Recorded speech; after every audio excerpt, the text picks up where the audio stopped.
మ్మ్. ఈరోజు మనం ఒక అత్యంత ఆసక్తికరమైన అలాగే కాస్త భయంకరమైన డీప్ డైవ్ చేయబోతున్నాం. అవును, అదైతే నిజం. చరిత్రలో కొన్ని పుటలు చదువుతుంటేనే చాలా ఆశ్చర్యంగా అనిపిస్తుంది. అంటే ఒకే ఒక్క నగరం కోసం ఇన్ని దారుణాలు జరిగాయా అనిపిస్తోంది. ఢిల్లీ సల్తనత్ కథ వింటుంటే తండ్రుల నెత్తురు పంచుకున్న కొడుకులే వాళ్లను సింహాసనం మీద నుంచి కిందకు లాగేశారు. సొంత అన్నదమ్ములనే దారుణంగా చంపేశారు కూడా. ఎగ్జాక్ట్లీ. కేవలం ఒకే ఒక్క సింహాసనం మీద ఆధిపత్యం కోసం రక్త సంబంధాలు మంటగలిశాయి. మన ఈనాటి విశ్లేషణకు ప్రధాన మూలం కరెక్ట్. ఆ ట్రాన్స్క్రిప్ట్ చూస్తుంటే ఇది నిజంగా ఇదొక real life game of Thrones లాగా అనిపిస్తోంది కదా. 100% ఈరోజు మనం అసలు 300 సంవత్సరాలకు పైగా ఏకంగా 5 రాజవంశాలు ఢిల్లీ పీఠాన్ని ఎలా ఏలాయో అనే ఈ రక్తసిక్తమైన చరిత్రను, ఆ రాజకీయ చదరంగాన్ని అర్థం చేసుకునే ప్రయత్నం చేద్దాం. తప్పకుండా. Welcome to the deep dive. ఈ కథను మనం కేవలం యుద్ధాల పరంగానే కాకుండా మనుషుల సైకాలజీ, అధికారదాహం కోణంలోంచి చూడాలి. ఎందుకంటే ఈ రక్తపాటానికి ముందు ఢిల్లీ ముఖచిత్రం పూర్తిగా భిన్నంగా ఉండేది. అంటే ప్రశాంతంగా ఉండేదా? అవును. దాదాపు 500 ఏళ్ల పాటు ఢిల్లీ నగరం రాజ్పూతులు మరియు చౌహాన్ల పాలనలో చాలా ప్రశాంతంగా, పెద్ద కుదుపులు లేకుండా సాగిపోయేది. కాని 1192లో ఒకే ఒక్కరోజు చరిత్ర గమనాన్ని మార్చేసింది. రెండవ తరైన్ యుద్ధమంటారు అదేనా? ఎగ్జాక్ట్గా. మహమ్మద్ ఘోరీ పృథ్వీరాజ్ చౌహాన్ను ఓడించి ఢిల్లీని కైవసం చేసుకోవడంతో భారతదేశంలో ఒక కొత్త అధ్యాయం మొదలైంది.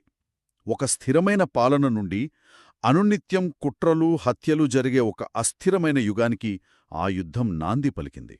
అక్కడి నుండే ఈ పగ, ప్రతీకారాల పరంపర ప్రారంభమైందనమాట. ఆ పరంపరలో మొదటి అధ్యాయం గురించి మాట్లాడితేనే నాకు చాలా విచిత్రంగా అనిపించింది. కుతుబుద్దీన్ ఐబక్ కథ కదా. తర్వాత 1206లో అతని అత్యంత నమ్మకమైన బానిస కుతుబుద్దీన్ ఐబక్ ఢిల్లీ సుల్తాన్గా మారాడు. ఒక బానిస స్థాయి నుండి ఏకంగా ఒక సామ్రాజ్యానికి రాజు అవ్వడం అనేది మామూలు విషయం కాదసలు. నిజమే.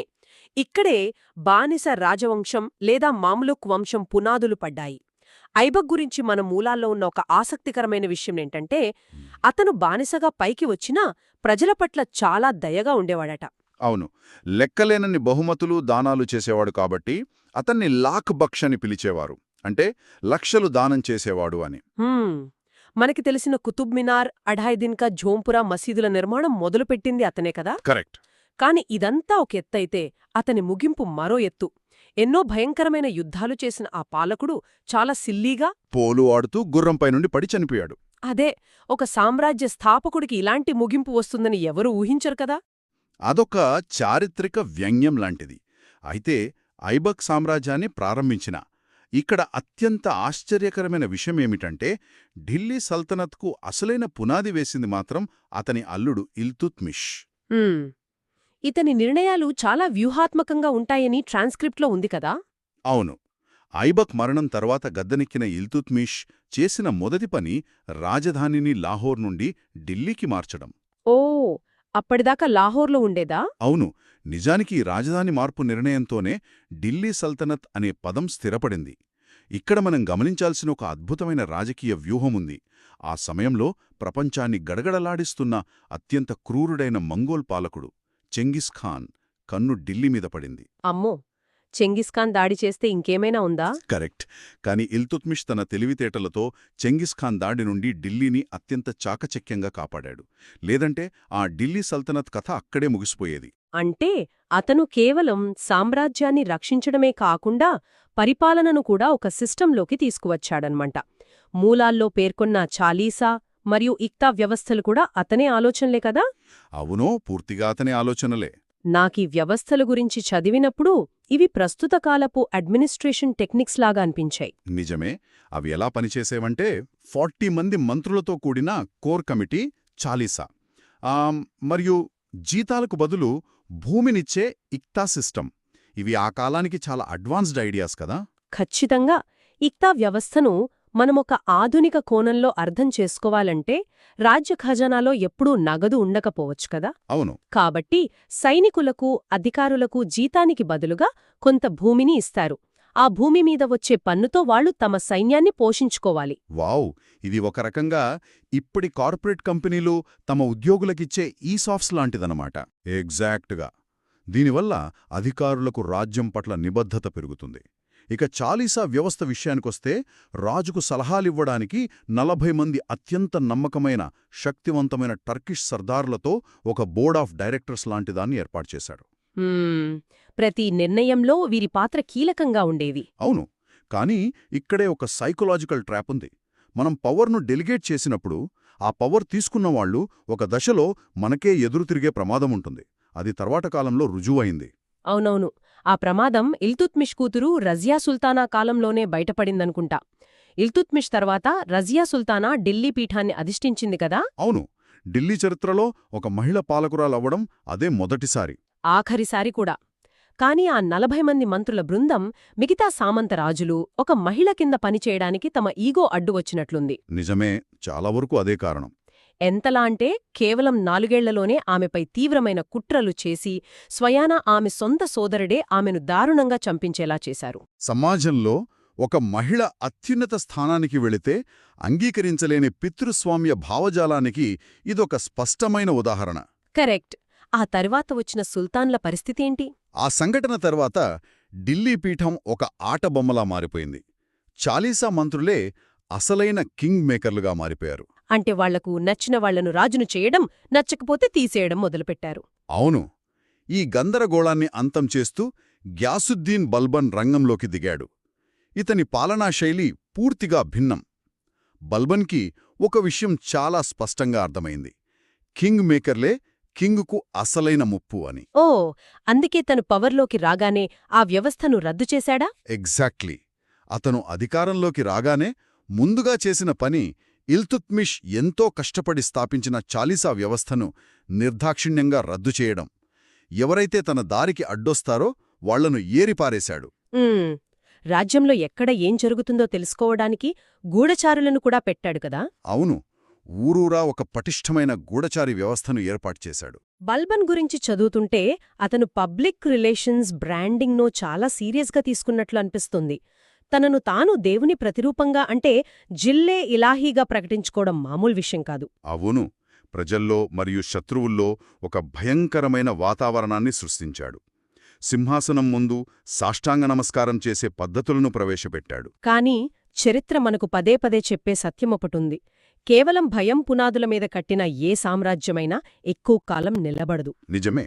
ఆ భయమే బహుశా బానిస వంశం అంతం కావడానికి, తర్వాతి వంశం పుట్టుకకు దారితీసి ఉంటుంది. ఇక్కడే ఖిల్జీ వంశం తెరపైకి వచ్చింది కదా. సరిగ్గా చెప్పారు. పాతరాజు కైకోబాద్ బలహీనతను చూసి జలాలుద్దీన్ ఖిల్జీ అధికారంలోకి వచ్చాడు. కాని ఇక్కడే ఒక ఊహించని ద్రోహం జరిగింది. సొంత అల్లుడే వెన్నుపాటు పొడిచాడు కదా. అవును. తనను కన్నకొడుకులా చూసుకున్న సొంత మామ జలాలుద్దీన్ను అతని అల్లుడు అలావుద్దీన్ ఖిల్జీ అత్యంత పాశవికంగా హత్యచేసి అధికారాన్ని లాక్కున్నాడు. అధికారం మనుష్యులను ఎంత గుడ్డివాలను చేస్తుందో చెప్పడానికి ఇది నిదర్శనం. కరెక్ట్. అయితే అలావుద్దీన్ ఖిల్జీని మనం కేవలం ఒక క్రూరమైన పాలకుడిగా, సొంతవాళ్లను చంపుకున్నవాడిగా మాత్రమే పక్కన పెట్టలేము. ఎందుకంటే పరిపాలనాపరంగా, ఆర్థికపరంగా అతను చేసిన సంస్కరణలు భారతదేశ చరిత్రలోనే ఒక బెంచ్ మార్క్ అని చెప్పాలి. అవును. కేవలం లూటీలు మాత్రమే చేయలేదు గదా. అశోకుడు తర్వాత మళ్లీ అంతటి విశాలమైన సామ్రాజ్యాన్ని స్థాపించింది అలావుద్దీన్ ఖిల్జీనే. ఉత్తరాన గుజరాత్, రణథంభోర్, చిత్తోర్గఢ్ నుండి మొదలుపెట్టి దక్షిణాన మధురై వరకు తన జెండా పాతాడు. వావ్! ఈ విస్తరణతో పాటు అతని మార్కెట్ సంస్కరణలు కూడా నిజంగా ఆశ్చర్యపరుస్తాయి. ఈరోజు మనం చూస్తున్న ప్రైస్ కంట్రోల్, ద్రవ్యోల్బణ నియంత్రణ లాంటివి అతని ఆకారంలోనే అమలు చేశాడు కదా. అవును. ప్రతి వస్తువుకు ఒక ఫిక్స్డ్ రేట్ పెట్టడం, ఎవరైనా తక్కువ తూకం వేస్తే వారి ఒంటిమీద నుంచి అంతే బరువున్న మాంసాన్ని కోసి తీయాలనే కఠినమైన శిక్షలు విధించడం. ఇవన్నీ వినడానికి భయంకరంగా ఉన్నా మార్కెట్లో మాత్రం ఒక స్థిరత్వాన్ని తీసుకొచ్చాయి. అవును. దీనివల్ల సామాన్య సైనికుడికి కూడా నిత్యావసరాలు చాలా తక్కువ ధరకే దొరికేవే. ఆర్కిటెక్చర్ విషయానికొస్తే ఢిల్లీలోని అలై దర్వాజా ఇతని కాలంలోనే నిర్మించబడింది. ఇక్కడే అసలు విషయం చాలా ఆసక్తికరంగా మారుతుంది. మూలాల్లో ప్రస్తావించిన కొన్ని వివాదాస్పదమైన విషయాలను మనం చూడాలి. అవును. ఆ చీకటి కోణాలను విశ్లేషించడం కూడా అంతే ముఖ్యం. మనం ఏ పక్షం తీసుకోకుండా మూలాల్లో ఉన్నది ఉన్నట్లుగా మాట్లాడుకుంటే అలావుద్దీన్ జీవితంలో చాలా క్రూరమైన సంఘటనలు ఉన్నాయి.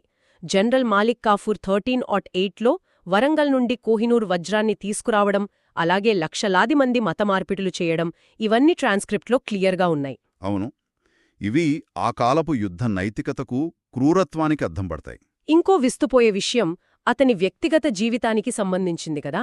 అలావుద్దీన్ బైసెక్షువల్ అని, మాలిక్ కాఫూర్తో అతనికి చాలా తీవ్రమైన అనుబంధం ఉండేదని ట్రాన్స్క్రిప్ట్ చెప్తోంది. అంతేకాకుండా అతని వ్యక్తిగత హరేంలో సుమారు 70,000 మంది స్త్రీలు, పురుషులు ఉండేవారని కూడా అందులో ఉంది. 70,000 మందితో హరేమంటే అది ఊహకు కూడా అందని విషయమసలు. ఇవన్నీ ఒక పాలకుడి సైకాలజీని, అధికార మదం ఒక మనిషిని ఏ స్థాయి విపరీత ధోరణులకు తీసుకువెళ్తుందో అర్థం చేసుకోవడానికి ఉపకరిస్తాయి. సరే, అలావుద్దీన్ చనిపోయిన తరువాత అతని కొడుకు ముబారక్ షా గద్దెనెక్కాడు. ఇతని గురించి చదివినప్పుడు ఎవ్వరికైనా నవ్వొస్తుంది.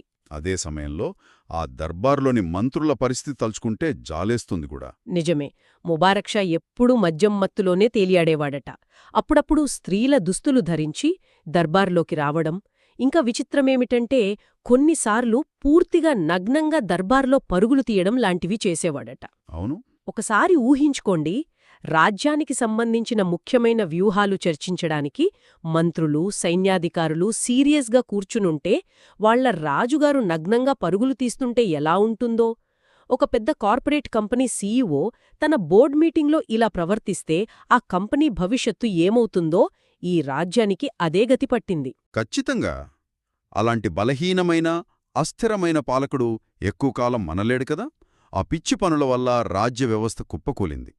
చివరికి అతని సొంత సైన్యాధికారి ఖుస్రోఖాన్ ముబారక్ షాను చంపేయడంతో ఆ విపరీతమైన ఖిల్జీ వంశం చరిత్ర ముగిసిపోయింది.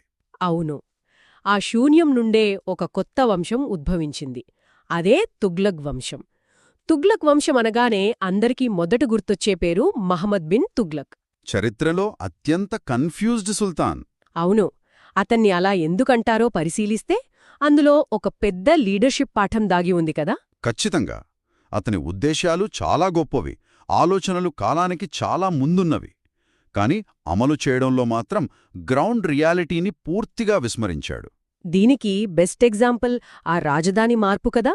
అవును, మంగోలుల దాడుల నుండి రాజధానిని, ప్రజలను సురక్షితంగా ఉంచాలనే సదుద్దేశ్యంతో ఢిల్లీ నుండి దక్షిణాన ఉన్న దౌలతాబాద్కు, అంటే దేవగిరికి రాజధానిని మార్చాలని ఒక సంచలన నిర్ణయం తీసుకున్నాడు. దాన్ని అమలు చేసిన విధానం మాత్రం ఒక పీడకల లాంటిది. అవును, ఈరోజు మనం ఢిల్లీలో ఉన్న జనాభా మొత్తాన్ని కాలినడకన హైదరాబాద్ వెళ్లమని ఆదేశిస్తే ఎలా ఉంటుందో ఒకసారి ఊహించండి.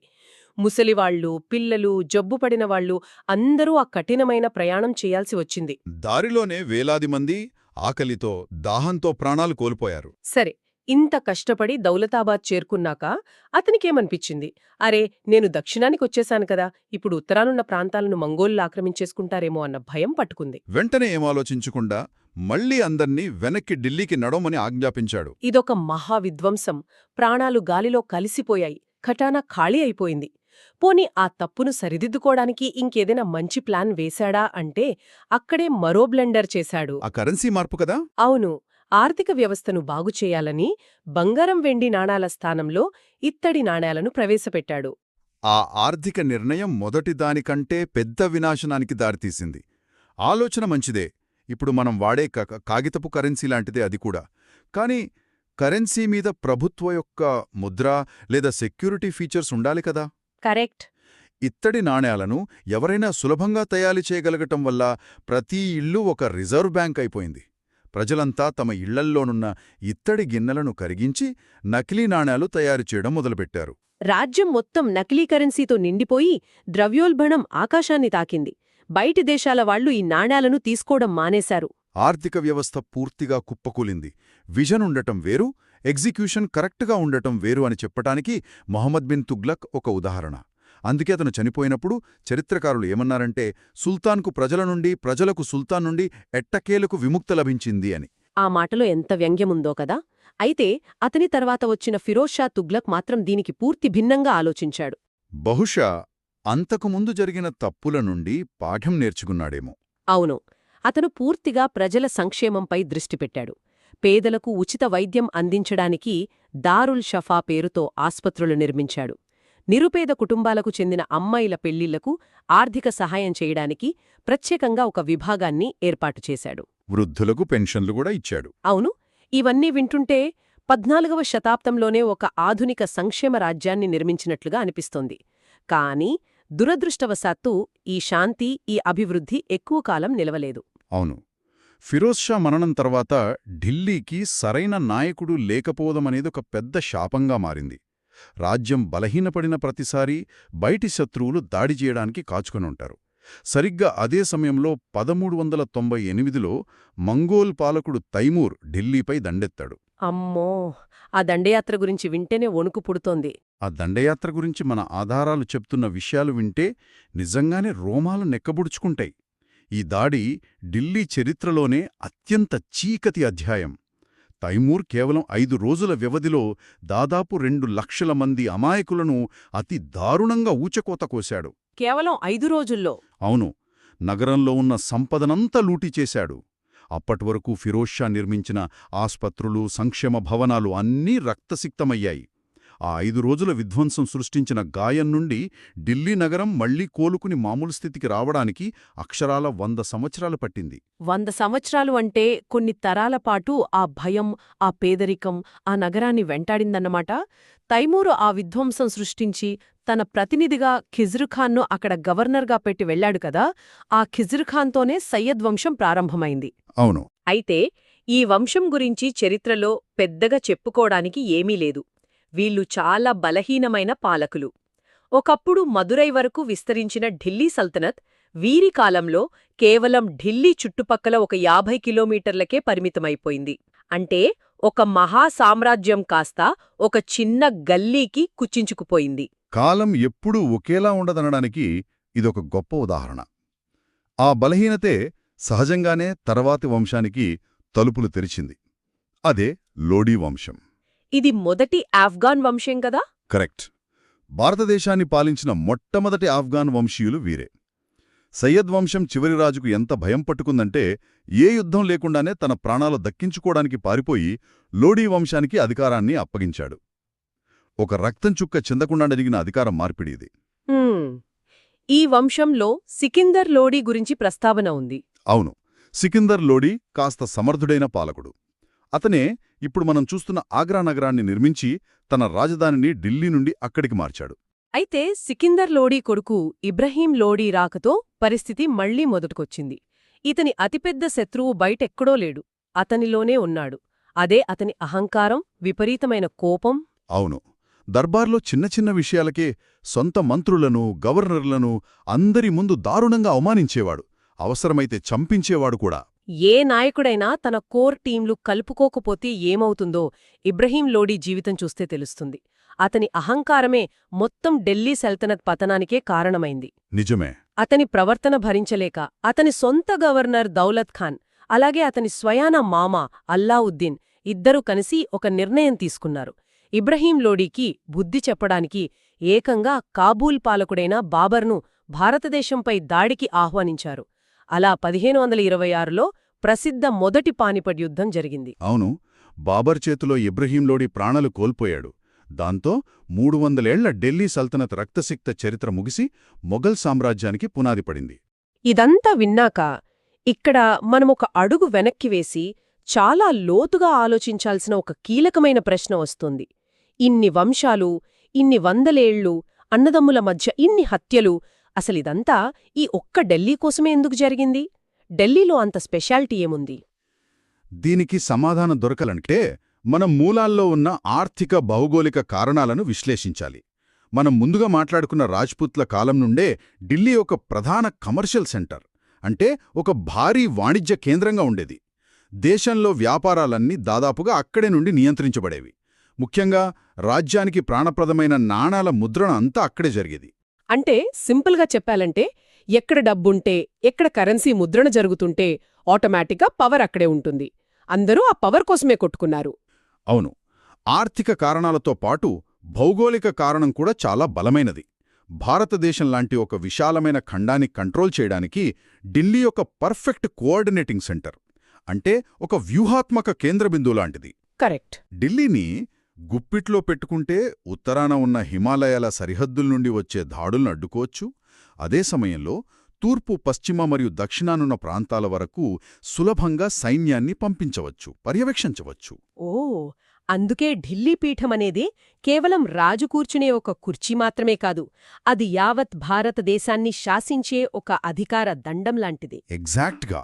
అర్థమైంది.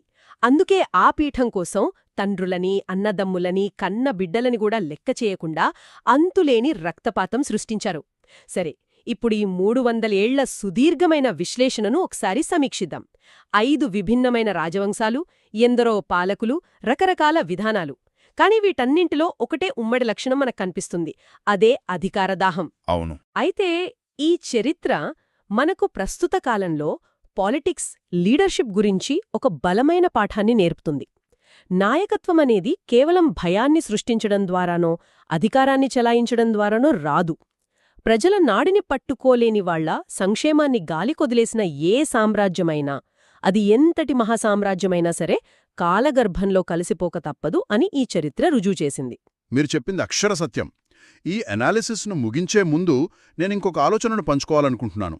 ఈ మొత్తం కథను మనం గమనిస్తే మంగోలుల దాడుల వంటి బాహ్య ప్రమాదాలు ఢిల్లీ సుల్తానుల నిర్ణయాలను ఎంతగానో ప్రభావితం చేశాయి. అవును. ఆ భయంతోనే వాళ్లు రాజధానులు మార్చుకున్నారు, భారీ సైన్యాలను పోషించారు, కొత్త కోటలు కట్టారు. కాని ఆ మహాసామ్రాజ్యాల పతనమవడానికి ప్రధాన కారణం ఎప్పుడో ఆ బయట శత్రువులు గాదు, ఎప్పుడో అంతర్గత ద్రోహమే. అవును కదా, చాలీసా మంత్రులు ఎదురు తిరగడం, సొంత అల్లుడే చంపడం. ఎగ్జాక్ట్గా. సొంత మంత్రులే శత్రువులకు ఆహ్వానం పలకడం లాంటివి మనం చూశాం. మనం లోతుగా ఆలోచిస్తే ఈ విషయం అర్థమవుతుంది. బహుశా ఎంత పెద్ద ఇనుపకోట్లు కట్టినా సరే నమ్మకం లేని రాజ్యానికి పతనం తప్పదేమో కదా. బయట శత్రువుల నుండి కాపాడుకోవచ్చేమో కాని మనతో పాటు ఉంటూ వెన్నుపోటు పొడిచే నమ్మక ద్రోహమే అత్యంత ప్రమాదకరం. ఈ కోణంలో మనమందరం ఒకసారి ఆలోచించాలి. వావ్, ఇది నిజంగా ఆలోచించాల్సిన పాయింటే. నమ్మకం లేని కోటలు కూలిపోవడం ఖాయం. ఎంత పవర్ఫుల్ హిస్టరీ కదా. ఈ అద్భుతమైన డీప్ డైవ్లో మాతో పాటు